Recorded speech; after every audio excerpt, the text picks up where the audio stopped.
Hello friends, I'm here today at the Tomb Cemetery in Holden, Maine, and this is one of the coolest old cemeteries I've walked in a long time. Every time we've taken a trip to Acadia National Park, we've driven by here, and I always thought that Tomb Cemetery was one of the coolest names for a cemetery I've ever seen. Now you would think that maybe with the name Tomb Cemetery it would actually have people with the last name Tomb here, but no, I think it's named after this literal old mausoleum or tomb that's literally about 6 feet away from the road. But this is a really cool turn of the century tomb, and it's actually one of the newer graves in the cemetery. But it says erected 1850, it's Copeland Clark, and at one time I'm told this was called the Copeland Clark Cemetery. Now it's called the Tomb Cemetery, but it says Copeland, Lemuel Copeland, 1786 to 1858, and his wife Aisha Hart, 1789 to 1867. And on the other side, Clark, Nathan Clark, 1778 to 1858. His wife Nancy Hart, 1786 to 1871. And then their daughter Carolyn Copeland Fogg, which actually is probably the daughter of Lemuel and Aisha now that I look at it, 1825 to 1855. Very cool old New England family tomb, and as you walk up the hill you can see the top of it. But there's a lot of really historic graves in this cemetery as I make this video with 8% of my battery left, because I've been walking this cemetery for the past 2 or 3 hours, and there's a lot of details missing on Find a Grave as far as inscriptions, dates, matching people up to their spouses or children. A lot of really characteristic things of New England cemeteries here, but all in one small cemetery. So you got the Gothic tomb, and you got the old stones. You have veterans of the Civil War and Vietnam and the Revolutionary War here, so a little bit of everything really. Even a personalized family version of the old epitaph. So this gentleman was Billings Blake. He died 1864. He was aged 73 years and 7 months, which makes him born in the late 1700s, and he has sort of a personalized for his children inscription, which is a version of what you would see in old graves from the 1600s, 1700s, and 1800s. It says, "Dear children, as you pass by, remember here where your dear father lies. As you are now, so once was I. As I am now, so must you be. Therefore prepare to follow me."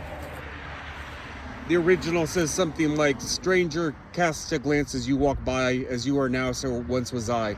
As I am now, so must you be. Prepare for death and follow me." So this is kind of an homage to his ancestors, and the similar popular epitaphs would be on their stone. His wife is next to him, Mrs. Nancy, wife of Billings Blake. She died 1862. She was 48 years, 11 months. In 15 days, making her born in the 19th century. But her epitaph says, "She's gone, her sufferings all are o'er." Of course, O-E-R, or the old-fashioned way to spell over. "Disease and pain are known no more. Freed from earth's delusions fair, she is forever happy there." And at least a few of their children, Warren and Hattie. But we see a lot of the old footstones, characteristic of the 17 and 1800s. And even more old stones as we walk up the hill. I ran into a gentleman that was picking up all the flags for the winter. Of course, yesterday being Memorial Day, there was a lot of flags, and he removed them for the winter. And we were talking a little bit. He's a longtime resident of Holden.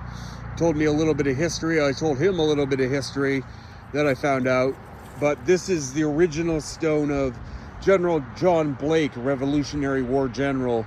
Most Revolutionary War monuments have been long since replaced, but this is actually the original stone of John Blake, who died 1842 and was a Revolutionary War hero.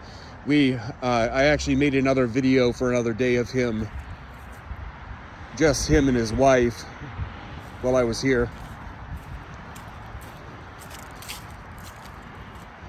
And we have some more modern burials getting into the 20th century. This is Annie L., wife of William Phillips, died June 7 of 1906. So it really spans the ages. World War I veteran.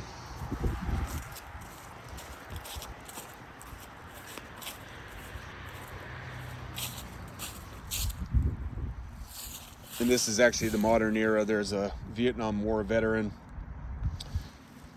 his mother, who died in 1989. So this cemetery really spans 200 years plus. And in the back you have a Civil War veteran as well. J.H. Barnes, Company B, 1st Maine. Really, really cool old cemetery, and glad I stopped by today to catalog what I can. I was able to add a few new entries to it. Got some footstones in the back.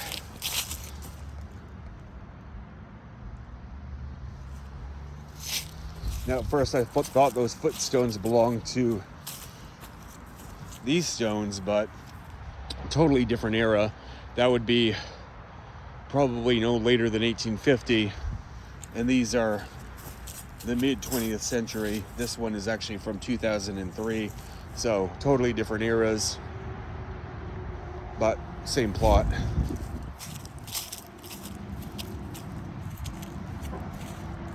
So again, the Tombs Cemetery in Holden, Maine.